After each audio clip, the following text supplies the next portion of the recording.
নবীজির এক সাহাবী 16 বছর বয়সে কাফের দুশমনদের হাতে বন্দী হয়েছিলেন। দুশমনের সর্দার ওনারে বলছিল, তুই শুধু একবার বলবি মুহাম্মদ আল্লাহর রাসূল না, আমি তোরে ছেড়ে দেব।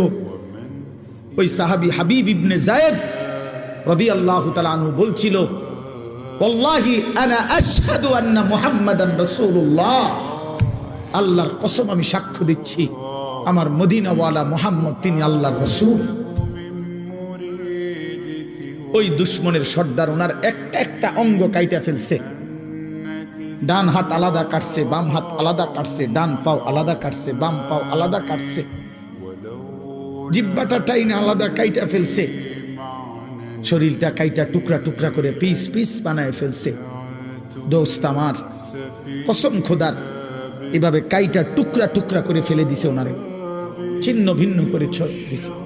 এই খবর যখন মদিনায় ওনার কাছে, ওনার মা, এই সাহাবীর মাও ছিলেন সাহাবী উম্মে আম্মারা রাদিয়াল্লাহু তাআলা আনহা, নবীজির মহিলা সাহাবী। এই সাহাবীর মা উম্মে আম্মারার কাছে মদিনায় এই সংবাদ আসছে।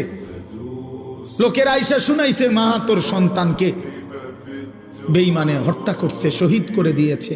তবে মা, তোর সন্তানকে বড় নির্মমভাবে মারছে, একটা একটা অঙ্গ কাইটা কাইটা আলাদা করছে, সারাটা দেহ কাইটা কাইটা টুকরা টুকরা করে ফেলে দিছে।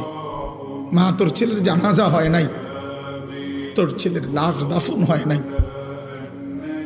তবুও তোমার ছেলে 1 মিনিটের জন্য মুহাম্মদ আরবির বিরুদ্ধে একটা শব্দ উচ্চারণ করে নাই। আল্লাহর কসম, আমরা উর্দু কিতাবে পড়ছি বাপ। সেই মা চিৎকার করে বলছে, লিহাযাল ইয়াউমে আরদাতুহু। এই মা তখন বলছে, মদিনাবাসী, আল্লাহর কসম, এই দিনের জন্যই আমি আমার সন্তানকে বুকের দুধ খাওয়াইছি। এমন একটা দিনের আশায়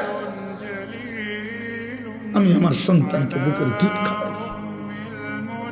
আমার সন্তান আমার দুধের হক আদায় করছে, আমার আল্লাহর জন্য জান দিছে, আমার রাসূলের জন্য জীবন দিছে, শহীদ হয়েছে, রক্ত ঝরিয়েছে। এর চাইতে বড় পাওয়া আমি মায়ের জীবনে আর কি হইতে পারে? আমার দুধের হক আদায় করছে আমার সন্তান।